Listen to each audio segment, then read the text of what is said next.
Good morning, everybody. Highway closure here today.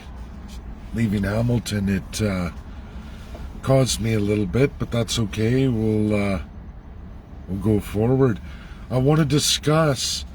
Yesterday, I did not release my modules because I got hit with UK, some major bills that have been released here. 3 of them, in fact, that are disturbing, complete human rights violating bills. Policing, the ability for undercover police agents not to be charged for any crimes whatsoever while under their secrecy, undercover. So if they commit crimes, they can't be punished for those crimes, which is disturbing, completely disturbing. That's communist-style policing. Very disturbing, and there's a history of human rights violations for protesting, assembly, and association. In fact, it's so large, as of last night, everybody, 220 organizations, labor unions, religions across the board, joined together, non-profits and charities, all get together to stand against that bill. There's others, it gets worse from there. Sentencing on some of your actions in protesting that gives sentences, in theory, higher under the new Judicial Act bill that UK is putting forward, where you could be sentenced for more years than rape. More years than rape. Can you imagine going to a protest? Maybe there's some disturbing the peace, or maybe you're on private property, and they turn around and sentence you administratively for 10 years? Can you imagine getting sentenced longer than the crime of sexual assault, upwards of including rape? You could be sentenced longer than that. The last one is the Intelligence Act and what the government's allowed to do, breaching your privacy. That's in UK. It won't be long. The way Canada, New Zealand, Australia operate, usually whatever UK does in laws and legislation, Canada's quick to pass the same things. Historically, it's always been that way. When you see international laws, Canada's quick to follow suit with UK. Meaning, they take that crown, they go, oh, UK did it, we're going to do it too. It's what I talk about in constitutionalism, when you have no written rules of governance, or very limited written rules. UK runs entirely on small c. They have no written constitution. France didn't either up until the late 50s. Canada, now they have a limited one, but it's all Crown colonial empowered. And since the Crown is no longer from UK to Canada, the Canadian politicians, whomever you elect, gets to usurp that Crown power for themselves, taking away all democracy. So it's easy for any federal party, Liberal, Conservative, NDP, to go ahead and pass these laws through the Privy Council, which is not democratic, force all MPs to go along with it. If they don't, they can punt them out of the party, which we see often. It's done federally or provincially in the legislatures. You'll see an MLA who doesn't go with the program will quickly get thrown out of the party. So they crack what they call the whip, the party whip, and everybody does what the party says.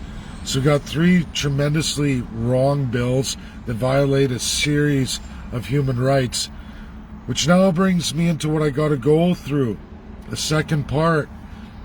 I wanted to release my modules, but I got hit by the USA really hard over CBC, and it's delayed me again. But it's important to go through things by the powers, by the absolute powers from World War II. And that is simply this, everybody.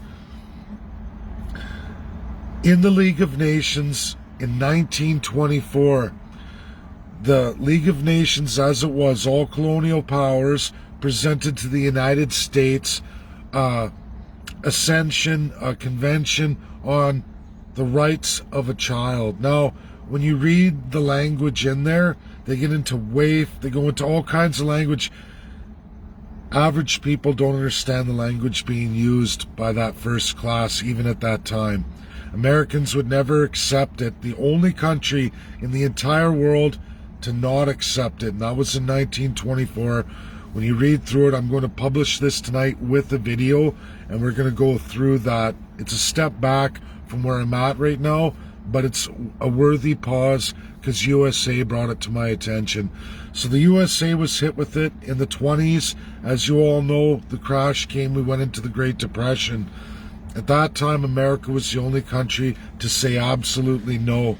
There's a point where they compare children to animals in the different states of a child, and the way UK goes through that, which was the superpower of the League of Nations. Now, USA said no in the 20s. They went America first, and they also mandate constitutionally they can't do any treaties worldwide that violate their constitution.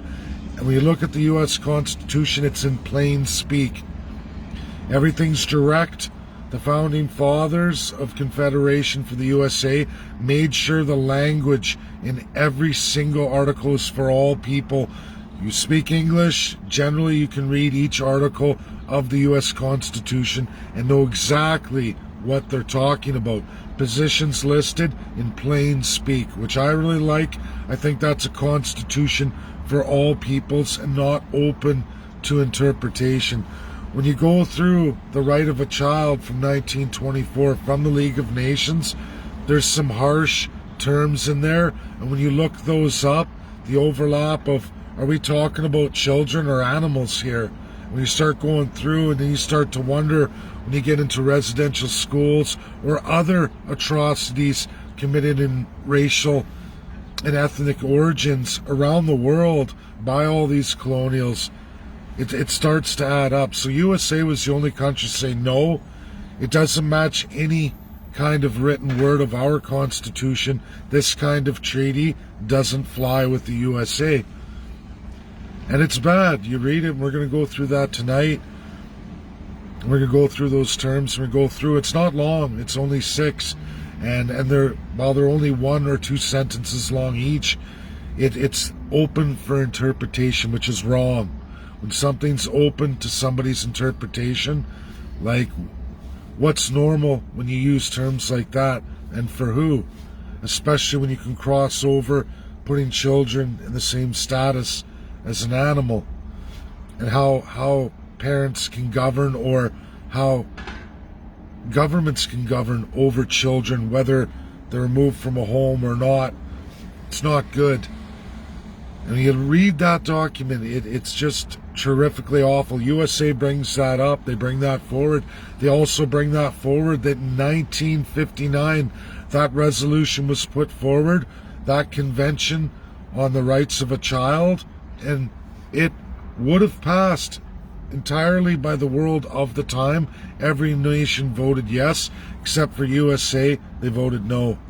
Voted no in 1959. Same language, same rollout. Awful completely. And USA makes a point of that we didn't follow that. We went our own way. They even followed the decolonization model from the USSR and finished off the American Indian and desegregated schools officially, all in that one little time period. It's a great presentation by a former USA administrator in the last government.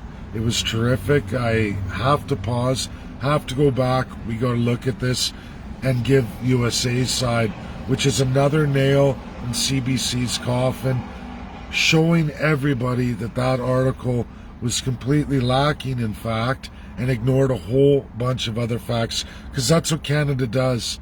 Canada is still a colonial, still fully in bed with that system, and has no intentions of ever leaving it. Now, UK going forward with these bills, what is that going to mean for Canada? It is 95% likely Canada, regardless of party, whether it's Liberal, Conservative, NDP, the bills being put forward in UK are conservative. It's conservative government. It's wrong. A lot of that overlaps communism. This is the problem with small c. When you give the government overriding power to do almost any kind of amendment, and this is what this is. These bills are amending their living constitution, not written down, where you have an executive House of Lords that can override any form of democracy. And it's scary. It's scary. Canada does it all the time, and we're going to see what's going to happen, everybody. But it's awful. I don't know what intention UK has of using these bills. I can't see it being any good at all, when you limit the human rights and dignity of peoples to protest on various government actions. When you start arresting, or you start saying, no, you can't have these feelings, no, you can't make changes to this country in any reflection of the people, because this country is founded on first-class citizenry, and we're going to override you. I don't know. It's wrong. What do you have to be fearful of with protest, assembly, or association? What do you have to be fearful of? Religion or unions or non-profit societies? If you're good government, what do you have to fear? Why do you have to put in special police powers that can easily be traced to even Nazi Germany or radical communism? That's what it is. That's where policing comes from in its current form worldwide. That's another inherited communist principle. I mean, we need police. When you look at USA, history was the sheriff. Now we do have those police organizations entirely, but you look at the roots of it, it comes from communism. That organization comes from communism. Now, don't get me wrong, again, we need policing, but it has to be limited in its abilities to breach law too. There has to be an accountability there. And when the government says no, we're removing that kind of accountability, citizens should be fearful. And like I said, if UK is going to do it, and that's coming here in the next few months, one is already got massive opposition, but it looks like it's going to go through in a majority. And what is that? Autocrats. And it's scary. I can't do anything about UK. I can't tell Boris Johnson how to govern. I can't interfere in that country at all, or any other country. But I can send a warning out to all of you that this is what's coming forward, and I can share USA's take on it. USA's not going that way. It's scary, guys. Scary. Please share. It's an important video. There'll be more on this tonight. I know it's delayed my modules, but sometimes as things break, as countries stand up and say things, changes happen so frequently, daily, and we have to address them, and sometimes that means going back. I had to take the time to read everything through and make sure I got it right, and it is what I say it is. It's really scary, it's disheartening, and where's the world going, especially for the colonial countries? Not good at all. I don't like it. I don't like it one bit. Thanks, everybody. Bye now. Enjoy the rest of your day.